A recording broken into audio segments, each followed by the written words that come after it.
Hello everyone. Today we are going to discuss our chapter number 17 that is financial statement. So financial statement का मतलब ही क्या है कि जिसके अंदर ये एक वो स्टेटमेंट है जहां पर हमें अपने फाइनेंस की पूरी इंफॉर्मेशन मिलती है. ठीक है. सो फाइनेंशियल इंफॉर्मेशन जब भी हम कभी किसी कंपनी की जानना हो सो उसके लिए वी यूज फाइनेंशियल स्टेटमेंट. सो आज के जो चैप्टर है इसके अंदर हम यही पढ़ने वाले हैं कि फाइनेंशियल स्टेटमेंट क्या होता है, फाइनेंशियल स्टेटमेंट का कंपनीज में क्या क्या यूज होता है और साथ ही साथ फाइनेंशियल स्टेटमेंट किस तरीके से बनाई जाती है. हम उन फाइनेंशियल स्टेटमेंट्स को बनाना भी सीखेंगे और उनके साथ साथ जो इम्पोर्टेंट अकाउंट्स हैं जो इसके लिए रिक्वायर्ड होते हैं सो उनको भी देखेंगे बेटा. सो फाइनेंशियल स्टेटमेंट का फर्स्टली अगर हम मीनिंग की बात करते हैं सो मीनिंग का मतलब यही है बेटा कि फाइनेंशियल स्टेटमेंट वो स्टेटमेंट है जिसके अंदर आपको पूरी की पूरी इंफॉर्मेशन जो है उसकी पर्टिकुलर कंपनी की जो है मिल जाती है. ठीक है. सो जब भी कभी आपको पूरी इंफॉर्मेशन किसी भी कंपनी की रिक्वायरमेंट हो, कभी भी किसी की प्रॉफिट या लॉसेस को जब भी हमें जानना होता है सो उसके लिए हम क्या करेंगे, फाइनेंशियल स्टेटमेंट को देखेंगे. अब इसी के अंदर आता है बेटा इनकम स्टेटमेंट. ठीक है.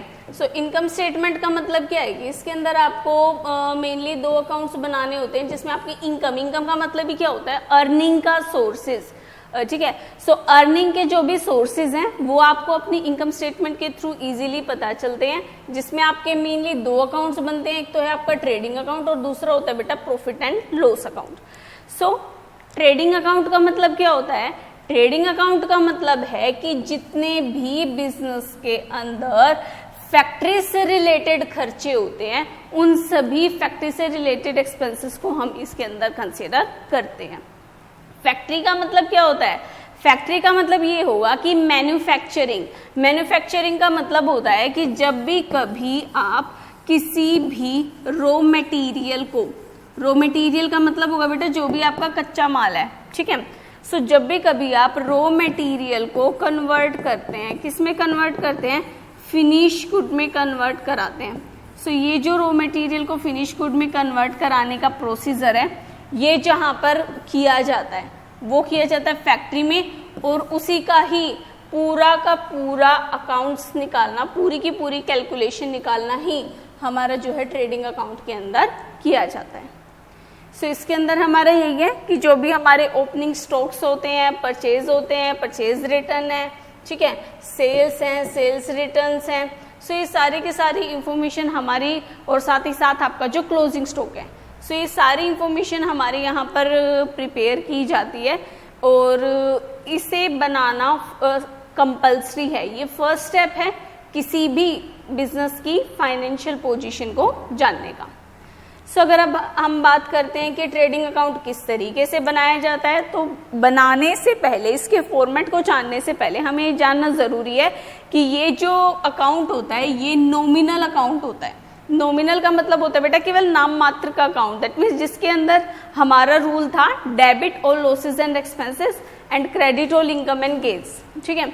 सो जितने भी हमारे लॉसेज होंगे उनको हम क्या करेंगे, डेबिट करेंगे और जितने भी आपकी इनकम एंड गेन्स होंगे उनको हम क्या करेंगे बेटा, क्रेडिट. सो इसी रूल को ही हमें साथ में रखते हुए अपने ट्रेडिंग अकाउंट को प्रिपेयर करना है. सो देखो बेटा ये है आपका ट्रेडिंग का फॉर्मेट. ट्रेडिंग के अंदर जैसे कि हमने बात किया था अकाउंट है सो हमारी दो साइड होती है, एक तो डेबिट साइड होती है और एक आपकी क्रेडिट साइड होती है. ठीक है. सो आपको जैसे कि लेजर के रूल्स के अकॉर्डिंग पता है डेबिट साइड के अंदर कोई भी चीज होगी उसको हम टू से डिनोट करते हैं और अगर क्रेडिट साइड में कोई भी चीज होती है तो उसको हम बाय से डिनोट करते हैं. ठीक है. सो सबसे पहले हमारा जैसे कि हम बात ही कर रहे थे फैक्ट्री से रिलेटेड खर्चे होते हैं.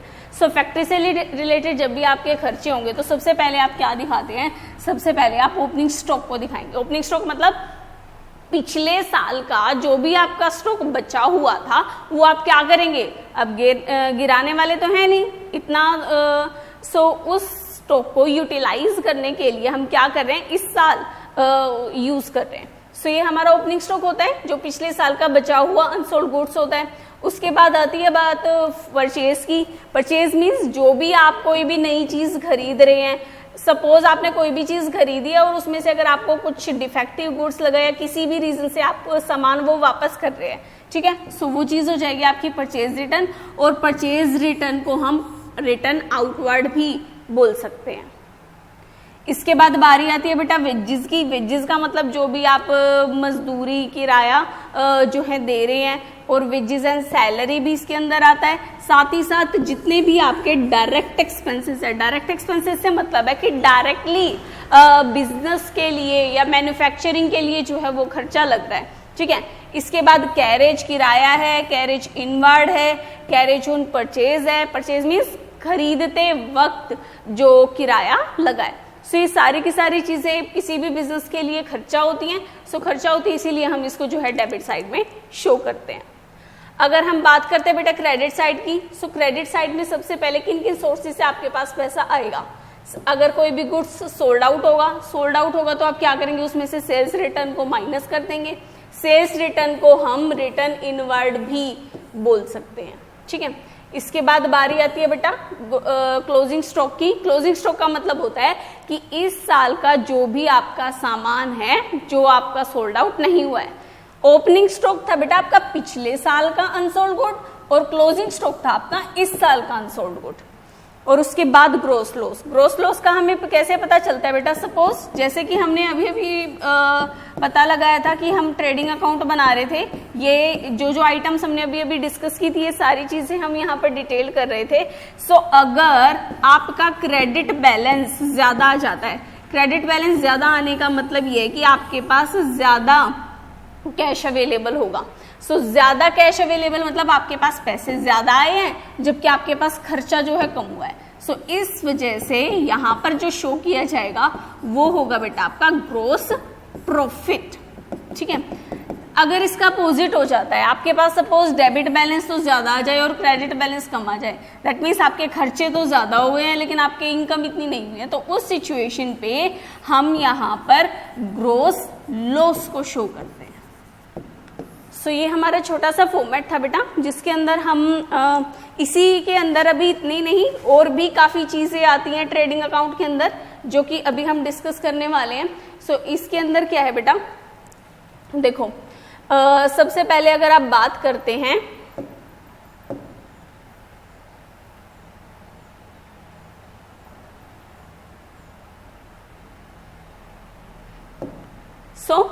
इसी के साथ साथ जो भी हमारे डायरेक्ट एक्सपेंसेस की हम बात कर रहे थे, डायरेक्ट एक्सपेंसेस में कैरेज के, वेजेस के साथ ही साथ हमारे गैसेस हैं, फ्यूल है, पावर है, फ्रेट, ऑक्ट्री एंड कार्टेज, जो भी किराया या फिर भाड़ा जिसे हम मानते हैं, मैन्युफैक्चरिंग से जुड़ा हुआ जो भी आपका प्रोडक्टिव एक्सपेंसेस होगा, ठीक है। फैक्ट्री से जुड़े हुए, एज वी नो फैक्ट्री से जुड़े हुए खर्चे तो आएंगे ही, फैक्ट्री की लाइटनिंग है, फैक्ट्री की रेंट है। अगर रेंट के सामने आपको फैक्ट्री दिया हुआ है तभी आप ट्रेडिंग के अंदर डालेंगे, अदरवाइज हम उसको प्रॉफिट एंड लॉस का पार्ट मानते हैं। क्यों? क्योंकि जो रेंट है वो हम कंपनी के लिए भी ले सकते हैं और फैक्ट्री के लिए भी।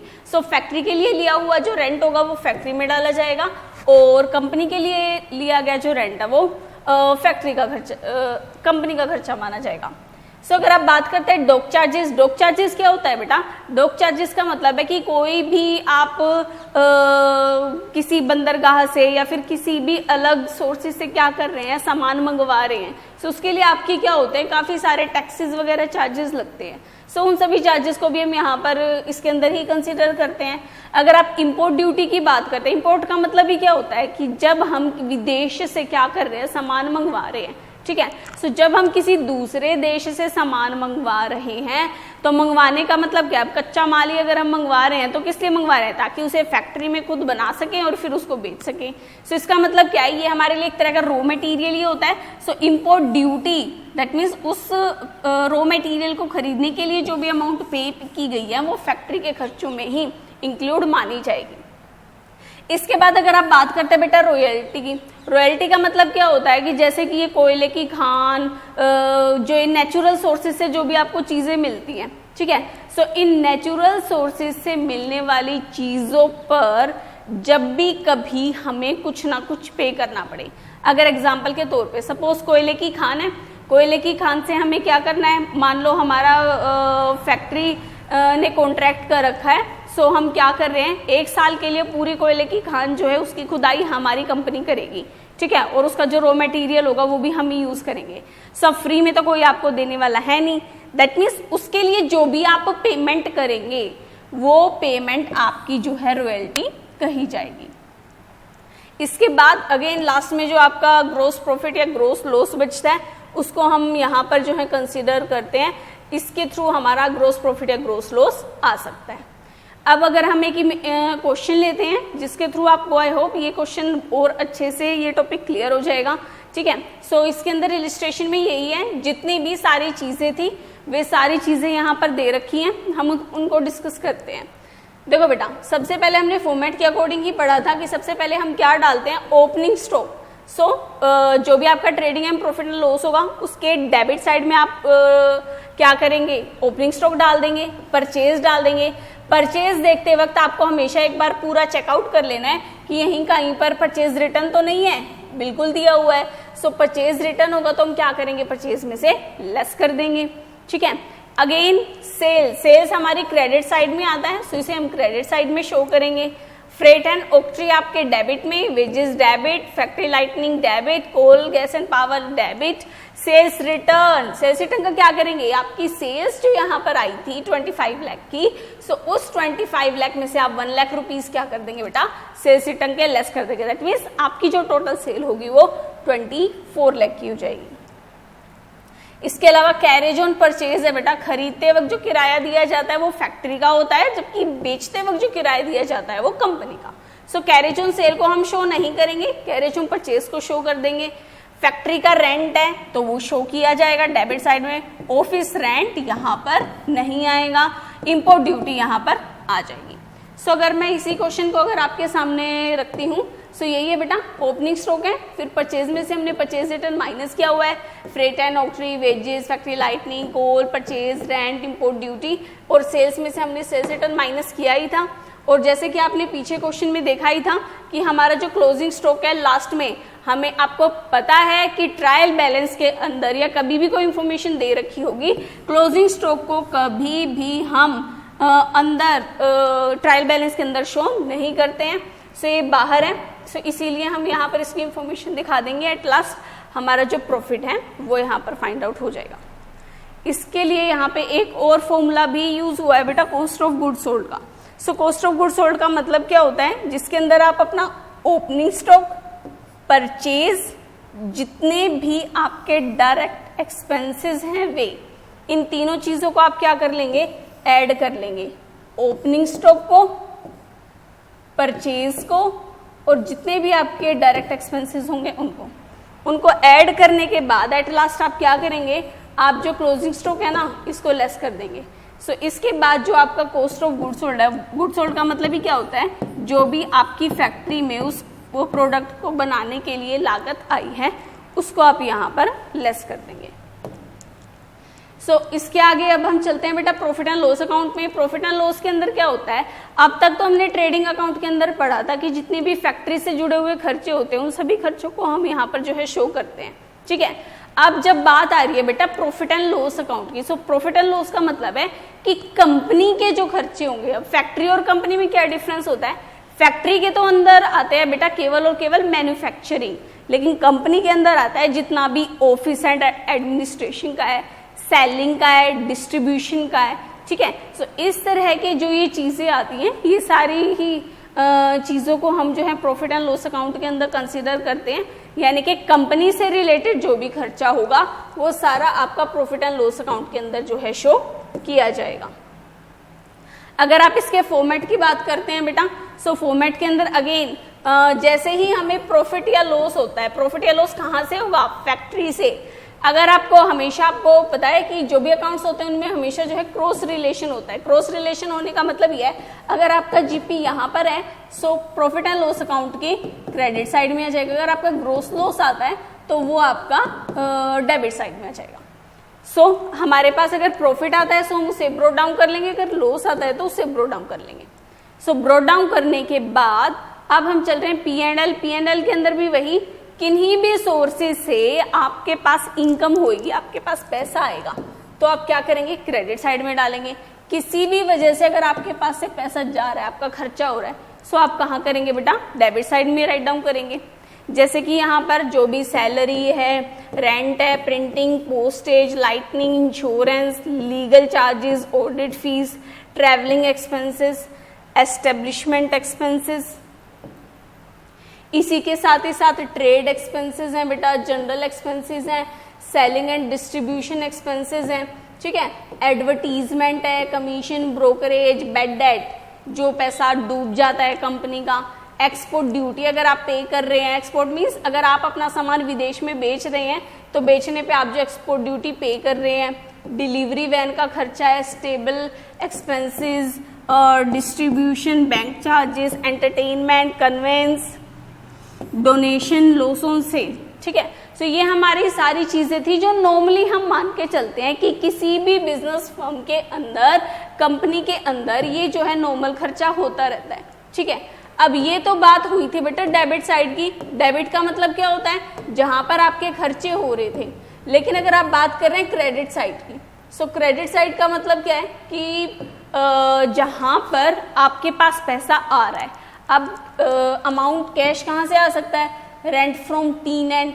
टीनेंट का मतलब होता है बेटा किराएदार, दैट मीन्स किराया, आपने अपना कोई प्रॉपर्टी है वो आपने रेंट के ऊपर दे रखी है, सो उससे आपको क्या हो रहा है, रेंट रिसीव हो रहा है। So rent from tenant, rent only credit balance है, discount, commission, interest, dividend, bad debt recover, डूबा हुआ पैसा अगर वापस मिल जाता है तो, किसी भी तरह का प्रीमियम होता है, किसी एसेट को बेचने पे अगर कोई फायदा होता है, ठीक है। इनकम फ्रॉम अदर सोर्सेज, किसी अलग सोर्सेज से अगर हमको कभी जो है कैश मिलता है, सो वो भी हम इसी के ही अंदर जो है कंसिडर करते हैं।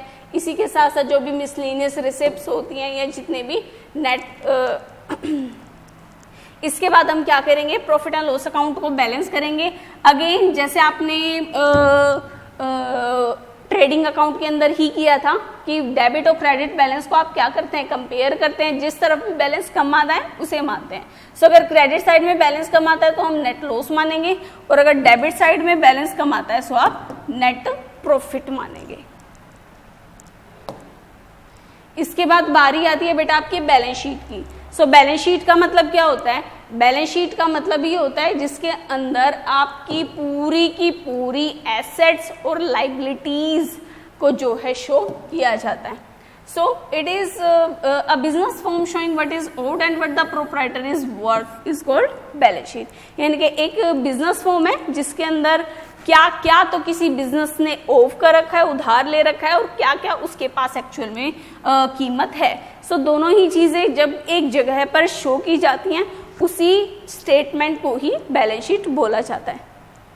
अगर आप बात करते हैं बेटा इसके फॉर्मेट की, सो फॉर्मेट के अंदर आपको पता ही है हमारी दो साइड्स होती हैं, एक तो होती है हमारी एसेट साइड और एक होती है बेटा अपनी लाइबिलिटी साइड, ठीक है। सो एसेट साइड के अंदर क्या है, current assets. Current asset means जो एक साल के अंदर अंदर आपकी कैश में कन्वर्ट हो सकते हैं, लाइक चाहे वो आपके पॉकेट में कैश रखा है, बैंक बैलेंस है, बीआर है, इन्वेस्टमेंट्स हैं, debtors, closing stocks, prepaid expenses. Prepaid मतलब जो एडवांस में आपने खर्चे पहले ही पे बैक कर दिए। एक्रूड इनकम, किसी से पैसा लेना बाकी रहता है। लॉन्ग टर्म इन्वेस्टमेंट मतलब लंबे समय में आपको जो है वो पैसा मिल जाएगा, जैसे कि आपने कोई भी लैंड खरीद ली, फर्नीचर खरीद लिया, motor vehicle, plant and machinery खरीद लिया, ठीक है। पेटेंट्स हैं या फिर गुडविल है। सो इस तरह की जो ये चीजें हैं बेटा ये सारी आपकी फिक्स एसेट्स के अंदर कंसीडर की जाती हैं। अगर आप बात करते हैं लाइबिलिटीज की, सो करंट लाइबिलिटी का मतलब होता है बेटा दायित्व, दैट मीन्स जो आपके रिस्पॉन्सिबिलिटीज होते हैं जो आपको विद इन 1 ईयर क्या करने हैं, कंप्लीट करने हैं, ठीक है। सो करंट लाइबिलिटी के भी अंदर यही है कि बैंक ओवरड्राफ्ट, यानी कि आपने बैंक से क्या किया है, थोड़े टाइम के लिए उधार लिया है, सो वो आपको पेमेंट करना पड़ेगा। सेम यही चीज bills payable, creditors, outstanding expenses, unearned income, long term loans, reserves, ठीक है। रिजर्व मीन्स जो भी आप पैसा जोड़ कर रखते हैं। एट लास्ट ये इंपॉर्टेंट पोर्शन है बेटा, इसको हमेशा आपको ध्यान से समझना है। देखो एट लास्ट फिर आप क्या करेंगे, सबसे पहले आप कैपिटल लेते हैं। कैपिटल का मतलब क्या होता है, जो भी ओनर के द्वारा पैसा इन्वेस्ट किया जाता है, ठीक है। सो ओनर के द्वारा आपने जो भी पैसा इन्वेस्ट किया, आप सबसे पहले क्या करते हैं, उस अमाउंट को लेते हैं। उस अमाउंट के अंदर अगर आपको नेट प्रॉफिट होगा, अगर बिजनेस को प्रॉफिट होता है तो हम इसके अंदर ऐड कर देंगे, ठीक है। सो ऐड करने के बाद जो ड्राइंग होती है, ड्राइंग क्या होता है बेटा, ड्राइंग का मतलब जो भी बिजनेस के ओनर ने अपने पर्सनल यूज के लिए अमाउंट निकाली है, सो उस अमाउंट को हम क्या कर देते हैं, यहाँ पर विड्रॉ कर देते हैं। और इनकम टैक्स को भी हम अपनी ड्राइंग ही मानते हैं। सो ये कहने का मतलब ये है कि अगर आपको प्रॉफिट हो रहा है तो आप क्या करेंगे, ऐड कर देंगे। अगर आपको लॉस हो रहा है तो आप क्या करेंगे, लेस कर देंगे, ठीक है। इसके बाद आपकी ड्राइंग है, ड्राइंग आपकी लेस हो जाएगी। और एट लास्ट जब आपके बैलेंस शीट का जो टोटल मैच आएगा बेटा, अगर आपका बैलेंस शीट का मैच टोटल इक्वल आ रहा है, तभी आप मान सकते हैं कि वो क्वेश्चन जो है आपका सही है। अदरवाइज कुछ ना कुछ आपकी जो है वहां पर मिस्टेक रहती है। सो बेटा ये चैप्टर था, ये हमारा फाइनेंशियल स्टेटमेंट का काफी इंपॉर्टेंट पार्ट है, बेसिक्स है, जिसके अंदर हमें पता चलता है कि क्या क्या खर्च